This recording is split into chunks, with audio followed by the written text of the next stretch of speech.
من عہد اللہ، ان میں سے وہ لوگ بھی ہیں جنہوں نے اللہ سے عہد کیا تھا، لئن آتانا من فضلہ، اگر اللہ ہمیں اپنے فضل سے نواز دے گا، غنی کر دے گا، دولت دے دے گا، دولت مند کر دے گا، لنصدقن ولنکونن من الصالحین، ہم خوب صدقہ خیرات کریں گے اور نیک بن جائیں گے۔ فلما آتاہم من فضلہ، جب اللہ نے انہیں نواز دیا اپنے فضل سے، غنی کر دیا، بخلوا بہ، اب اس دولت کے ساتھ بخل کیا، وتولوا وہم موردون، اور پیٹھ موڑ لی اور اعراض کیا، فعاقبہم نفاقا فی قلوبہم، تو اللہ نے سزا کے طور پر ڈال دیا ان کے دلوں میں نفاق۔ عاقبہم، عقوبت، سزا۔ دنیا میں نقد سزا یہ ملتی ہے اللہ سے کوئی وعدہ کر کے پھر جانے کی کہ نفاق جو ہے وہ دل میں پیدا ہو جاتا ہے۔ یہ نفاق ہے پاکستان کے مسلمانوں کا روگ۔ پاکستان بنایا تھا، پاکستان کا مطلب کیا؟ لا الہ الا اللہ۔ ہندوستان کے مسلمان نے ووٹ دے کر اپنا فرض کفایہ ادا کر دیا کہ جاؤ بھائی، تم جو ہم پہ گزرے گی سو گزرے گی، تم جاؤ اور اسلام قائم کرو۔ ہم نے کیا کیا ہے؟ 50 برس سے زائد ہو گئے، کیا کیا ہے؟ اسلام کہاں ہے؟ یہ بے وفائی، یہ بد عہدی، اس کا نتیجہ کیا ہے؟ 3 نفاق ہیں جو اس قوم کے اوپر مسلط ہو گئے۔ نفاق باہمی، اب وہ قوم نہیں رہی، قومیتوں میں تحلیل ہو چکی ہے، اب عصبیتیں ہیں، صوبائیت ہے، لسانیت ہے، اور نہ معلوم کیا کچھ ہے، فرقہ واریت ہے۔ دوسرے، کردار کا بیڑا غرق ہو گیا۔ آیت المنافق ثلاث، حضور نے فرمایا منافق کی 3 نشانیاں ہیں، جس میں یہ تینوں چیزیں ہیں، خواہ وہ انسامہ وصلہ، چاہے روزہ رکھتا ہو، نماز پڑھتا ہو، اپنے آپ کو مسلمان سمجھتا ہو، وہ منافق ہے۔ جب بولے جھوٹ بولے، جب وعدہ کرے خلاف ورزی کرے، اور جب کہیں امین بنا دیا جائے خیانت کرے۔ وہ دیکھ لیجئے اپنی قوم کو، جو جتنا بڑا ہے الا ماشاء اللہ، ایکسیپشنز پروو دی رول، قانون یہی ہے، جو جتنا بڑا اتنا ہی جھوٹا، اتنا ہی خائن، اور اتنا ہی وعدہ خلاف۔ اور تیسرا اور میرے نزدیک سب سے بڑا نفاق جو ہے وہ ہمارے دستور میں ہے۔ The most secret document of state is the constitution. اور منافقت کا پلندہ ہے کہ ایک ہاتھ سے اسلام داخل کرتے ہیں، دوسرے سے نکال دیتے ہیں۔ ایک دفعہ دیکھیں تو اسلام ہی اسلام، کیا اللہ، اتنی بڑی بات۔ No legislation can be done repugnant to the Quran and the sunnah. ہو اتنی بڑی بات۔ یہ تو معلوم ہوتا ہے کہ سورہ الحجرات کی پہلی آیت کا ترجمہ کر کے دستور میں لکھ دیا، لیکن اس کے ساتھ ہی اس کے اوپر کوئی اس پہ عمل کرنا ضروری نہیں ہے، وہ لکھی رہے گی بس۔ اور ہم نے ایک آئیڈیالوجی کونسل بنا دی ہے، وہ اس کے مطابق سفارشات پیش کرتی رہے گی، اور ہر سال اس کی رپورٹ پیش ہو جایا کرے گی، خلاص۔ کوئی اس میں سینکشن نہیں، کوئی اس کے نافذ کرنے کی کوئی ذمہ داری نہیں، کوئی پابندی نہیں۔ فیڈرل شریعت کورٹ، کیا کہنے ہیں فیڈرل شریعت کو، بڑے بڑے چوٹی کے علماء، اور کیا کیا تنخواہیں ان کو ملی ہیں، اور کیا کیا مراعات ملی ہیں، وہ سب کچھ ہے، لیکن صورت کیا ہے؟ دستور پاکستان بھی تمہارے دائرے سے خارج، عدالتی قوانین بھی تمہارے دائرے سے خارج، یہاں تک کہ آئلی قوانین بھی تمہارے دائرے سے خارج، مالی قوانین بھی 10 سال کے لیے خارج۔ تو کیا کرو گے بیٹھ کے؟ تنخواہیں لو اور ایکسرسائز ان فیوٹیلیٹی، وقت گزارو، اللہ اللہ خیر صلی اللہ۔ منافقت میرے نزدیک اس پوری دنیا کے اندر شاید دستور کی سطح پر ایسی منافقت کہیں اور موجود نہ ہو۔ یہ ہے ہمارا روگ اصل۔ فعاقبہم نفاقا فی قلوبہم، تو اللہ نے عقوبت کے طور پر، سزا کے طور پر ان کے دلوں میں نفاق پیدا کر دیا، الی یوم یلقونہ، اور یہ نفاق اب رہے گا اس دن تک جس دن کے یہ ملاقات کریں گے اللہ سے۔ یہ کانٹا ان کے دلوں سے نکلے گا نہیں۔ بما اخلف اللہ ما وعدوہ، بسبب اس وعدہ خلافی کے جو انہوں نے اللہ سے کیا، وبما کانوا یکذبون، اور بسبب اس جھوٹ کے جو انہوں نے بولا۔ الم یعلموا ان اللہ یعلم سرهم ونجواهم، کیا انہیں یہ معلوم نہیں ہے کہ اللہ تعالیٰ ان کی چھپی اور کھلی چیزوں کو، چھپی چیزیں اور جو نجوا کرتے ہیں، یہ وہ بیٹھ کر آپس میں سازشیں کرتے ہیں، اللہ ان سے واقف ہے۔ وان اللہ علام الغیوب، اللہ تعالیٰ تو تمام غیب کا جاننے والا ہے۔ الذین یلمزون المتطوعین من المؤمنین، یہ لوگ کہ جو اہل ایمان میں سے جو بھی نیکی کی کوشش کرتے ہیں اپنی طرح دل سے، اپنی امکانی حد تک ان کے اوپر تان کرتے ہیں، استہزاء کرتے ہیں۔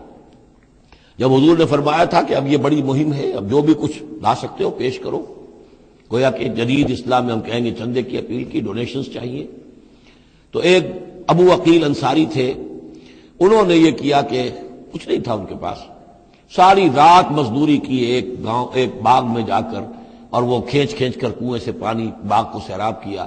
صبح کو انہیں کچھ کھجوریں ملی، رات بھر کی مزدوری، آدھی لے جا کر اپنے گھر میں دے دی اپنی بیوی بچوں کو، اور آدھی لا کر حضور کی خدمت میں پیش کر دی.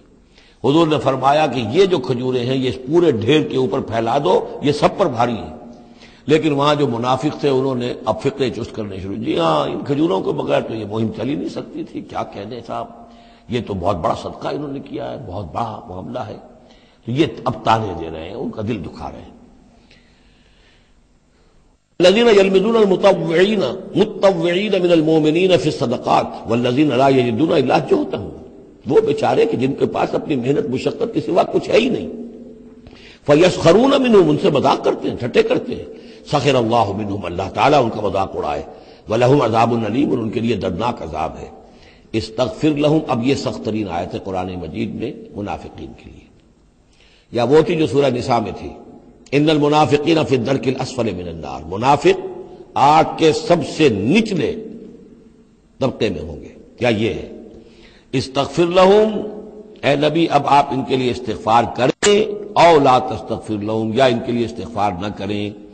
ان تستغفر لہم 70 مرۃ، اگر آپ 70 مرتبہ بھی ان کے لیے استغفار کریں گے، فلن یغفر اللہ لہم، تب بھی اللہ تعالیٰ انہیں معاف نہیں فرمائے. ذالک بانہم کفروا باللہ ورسولہ، یہ اس لیے کہ یہ اللہ اور اس کے رسول کے ساتھ کفر کر چکے. واللہ لا یہدی القوم الفاسقین، اور اللہ ایسے فاسقوں کو ہدایت نہیں دیتا. فرح المخلفون بمقعدہم خلاف رسول اللہ وکرہوا ان یجاہدوا باموالہم وانفسہم فی سبیل اللہ، بہت خوش ہو گئے وہ پیچھے رہ جانے والے جنہوں نے اجازتیں لے لی تھی حضور سے، ایگزمپشن لے لی تھی اپنے بیٹھ رہنے پر اللہ کے رسول کے پیچھے، اور انہوں نے برا سمجھا، ناپسند کیا کہ وہ جہاد کرتے اپنی جانوں اور مال کے ساتھ اللہ کی راہ میں. وقالوا لا تنفروا فی الحر، اور وہ دوسروں سے بھی کہہ رہے تھے ہم تو لے آئے چھٹی رخصت لے آئے ہیں، تم بھی ذرا عقل کے ناخن لو، کہاں جا رہے ہو اس گرمی میں، اس شدید موسم کے اندر جا رہے ہو، پاگل ہو گئے. لا تنفروا فی الحر، اس گرمی میں مت نکلو. قل نار جہنم اشد حرا، اے نبی ان سے کہہ دیجئے جہنم کی آگ اس سے کہیں زیادہ گرم ہے. لو کانوا یفقہون، کاش کہ ان کو تفقہ حاصل ہوتا، فہم حاصل ہوتا. فلیضحکوا قلیلا ولیبکوا کثیرا، تو انہیں چاہیے کہ ہنسیں کم روئیں زیادہ. جزاء بما كانوا یکسبون، بدلہ اس کا کہ جو کمائی انہوں نے کی ہے. فإن رجعك الله إلى طائفة منهم، تو اے نبی اگر اللہ تعالیٰ آپ کو لوٹا کر لے جائے، یہ 4 رکوع ختم ہو چکے تھے، 9ویں رکوع پر ان کے بارے میں تو تیقن کے ساتھ معلوم تھا کہ وہ غزوہ تبوک پر روانگی. یہ درمیان کا ہے کہ کچھ جاتے کچھ آتے، کچھ غزوہ تبوک کے وقت عین تبوک میں بھی وہی نازل ہوئی ہے، تو یہ وہ آیات ہے. فإن رجعك الله، ظاہر بات ہے یہاں معلوم ہو رہا ہے کہ یہ کہیں تبوک میں یہ آیت نازل ہوئی ہے. اگر اللہ آپ کو لوٹا کر لے جائے ان کے کسی گروہ کے پاس، فاستاذنوك للخروج، اور پھر وہ آپ کے ساتھ نکلنے کی اجازت مانگے کسی اور دشمن کے خلاف، فقل لن تخرجوا معي ابدا، کہہ دیجیے گا اب تم میرے ساتھ کبھی نہیں نکلو گے، وہ آخری امتحان تمہارا ہو چکا، تم ناکام ہو چکے. ولن تقاتلوا معي عدوا، اور اب میرے ساتھ کسی دشمن کے ساتھ، میرے ساتھ ہو کر کسی دشمن کے ساتھ جنگ کرنے کا تمہیں موقع نہیں ملے گا. انکم رضیتم بالقعود اول مرۃ، تم پہلی مرتبہ راضی ہو گئے تھے بیٹھے رہنے پر، نفیر عام ایک ہی مرتبہ ہم نے کی اور تم پیچھے رہنے پر، بیٹھ رہنے پر راضی ہو گئے. فقعدوا مع الخالفین، اب ہمیشہ کے لیے پیچھے رہنے والوں کے ساتھ بیٹھ رہو. ولا تصلی علی احد منهم مات، اور اے نبی ان میں سے کوئی مر جائے تو اس کی نماز جنازہ ادا نہ کیجیے ابداً، کبھی بھی. ولا تقم علی قبرہ، اور اس کی قبر پر آپ کھڑے نہ ہوں. یہ دیکھیے یہ اب ان کی رسوائی کا سامان ہو رہا ہے. ابھی تک تو پردے پڑے ہوئے تھے، لیکن اب یہ ہے کہ حضور جو ہے جب انکار کرتے تھے کسی کی نماز جنازہ پر جانے سے معلوم ہو جاتا تھا کہ یہ منافق ہے، حضور نے اس کی نماز جنازہ میں شرکت سے انکار کیا. ولا تصلی علی احد منهم مات ابدا ولا تقم علی قبرہ، اور مت کھڑے ہوئیے اس کی قبر پر.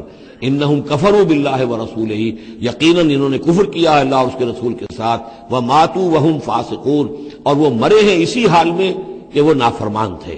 ولا تعجبک اموالهم واولادهم، یہ آیت پہلے بھی آ چکی ہے، آیت نمبر 55.